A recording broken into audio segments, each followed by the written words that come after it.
जय श्री कृष्ण दोस्तों। आज हम इस वीडियो में भगवान विष्णु के चौथे अवतार श्री नरसिंह अवतार की कथा सुनने जा रहे हैं। अगर आप चैनल पर नए हैं तो वीडियो को लाइक और चैनल को सब्सक्राइब कर दीजिए। तो चलिए कथा शुरू करते हैं। जब वराह भगवान ने हिरण्याक्ष का वध कर डाला था तब उसकी माता दिति, उसकी पत्नी भानुमति, उसका भाई हिरण्याकश्यप और समस्त परिवार बड़ा दुखी था। दैत्येंद्र हिरण्याकश्यप ने सबको समझा बुझाकर शांत किया, परंतु स्वयं शांत नहीं हुआ। हृदय में प्रतिशोध की ज्वाला धधकने लगी।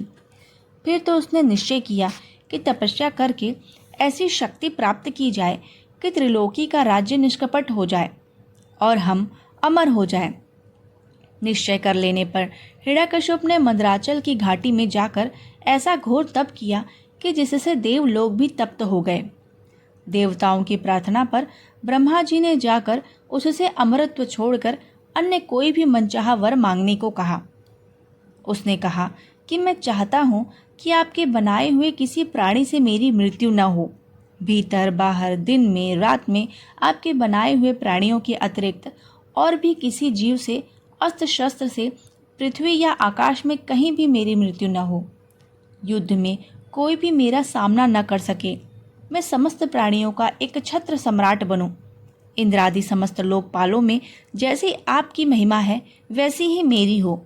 तपस्वियों और योगियों, यज्ञेश्वरों को अच्छा ऐश्वर्य प्राप्त है, वही मुझे भी दीजिए। ब्रह्मा जी ने एवं मस्तु कहकर उसके मांगे वर उसको दिए। वह अपनी चतुराई पर बड़ा ही प्रसन्न हुआ कि मैंने ब्रह्मा को भी ठग लिया। उनके न चाहने पर भी मैंने युक्ति से अमृतत्व का वरदान मांग ही लिया। वर प्राप्त कर उसने संपूर्ण दिशाओं, तीनों लोकों तथा देवता, असुर, नर, गंधर्व, गरुड़, सर्प, सिद्ध, चारण, विद्याधर, ऋषि, तृप्त गणों के अधिपति, मनु, यक्ष, राक्षस, पिशाच, भूत और प्रेतों के नायक तथा संपूर्ण जीवों के स्वामियों को जीतकर अपने वशीभूत कर लिया। इस प्रकार उस विश्वजीत असुर ने अपने पराक्रम से संपूर्ण लोकपालों के स्थान छीन लिए। स्वयं इंद्र भवन में रहने लगा। उसने दैत्यों को आज्ञा दी कि आजकल ब्राह्मणों और क्षत्रियों की बहुत बढ़ती हो गई है। जो लोग तपस्या, व्रत, यज्ञ, स्वाध्याय और दानादि शुभ कर्म कर रहे हैं उन सबको मार डालो, क्योंकि विष्णु की जड़ है द्वित जातियों का कर्म धर्म और वही धर्म का परम आश्रय है।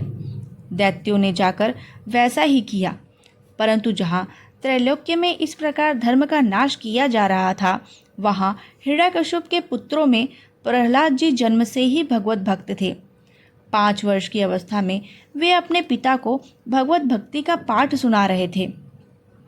पुत्र को अपने शत्रु विष्णु का भक्त जानकर उसने यह निश्चय कर लिया कि यह अपना शत्रु है जो पुत्र रूप में प्रकट हुआ है। अतः उसे मार डालने की आज्ञा दी, पर दैत्यों के सब प्रयोग व्यर्थ हुए। तब हिरण्याकश्यप ने बड़ी चिंता हुई। उसने उन्हें बड़े बड़े मतवाले हाथियों से कुचलवाया, विषधर सर्पों से डसवाया, कृत्या राक्षसी उत्पन्न कराई कि प्रहलाद को खा ले, पहाड़ों पर से नीचे गिरवाया, शंबरासुर से अनेकों प्रकार की माया का प्रयोग कराया, विष दिलाया, दहकती आग में प्रवेश कराया, समुद्र में डुबाया इत्यादि अनेक उपाय मार डालने के किए, पर उनका बाल भी बाका नहीं हुआ। गुरुपुत्रों की सलाह से वे वरुण शाप से बांध कर रखे जाने लगे कि कहीं भाग न जाएं, और गुरुपुत्र इन्हें अर्थ, धर्म और काम की शिक्षा देने लगे। छुट्टी के समय प्रहलाद जी ने समयवस्त असुर बालकों को भगवत भक्ति का स्वरूप बताया, जिसे सुनकर सब सहपाठी असुर बालक भगवत भक्ति में मग्न हो गए। यह देखकर पुरोहित ने जाकर सब हाल हिरण्याकश्यप से कहा। सुनते ही उसका शरीर क्रोध के मारे थरथर कांपने लगा और उसने प्रहलाद जी को अपने हाथ से ही मार डालने का निश्चय किया। उन्हें बुलाकर बहुत डांटा, झिटकाया, पूछा कि तू किसके बल पर मेरी आज्ञा के विरुद्ध काम करता है। प्रहलाद जी ने उसे सर्वात्मा, सर्वशक्तिमान भगवान के स्वरूप का उपदेश दिया। वह क्रोध से भरकर बोला, देखो तो तेरा जगदीश्वर कहाँ है? अच्छा, क्या कहा? वह सर्वत्र है, तो इस खंबे में क्यों नहीं दिखता? अच्छा, तुझे इस खंबे में भी दिखता है? मैं अभी तेरा सिर अलग करता हूँ, देखता हूँ तेरा तेरी कैसे रक्षा करता है। वे मेरे सामने आए तो सही। इत्यादि कहते कहते जब वह क्रोध को संभाल न सका, तब सिंहासन पर से खड़ग लिए कूद पड़ा और प्रहलाद जी के यह कहते ही कि हाँ, वे मुझे खंबे में भी दिखाई देते हैं, उसने बड़े जोर से खंबे को एक घुसा मारा। उसी समय खंबे से एक बड़ा भारी शब्द हुआ। घुसा मारकर वह प्रहलाद जी को मारने के लिए झपटा ही था कि वहां पर अपूर्व घोष शब्द को सुनकर वह घबराकर खड़ा हो गया और देखने लगा कि शब्द कहाँ से आए, कौन शब्द किया।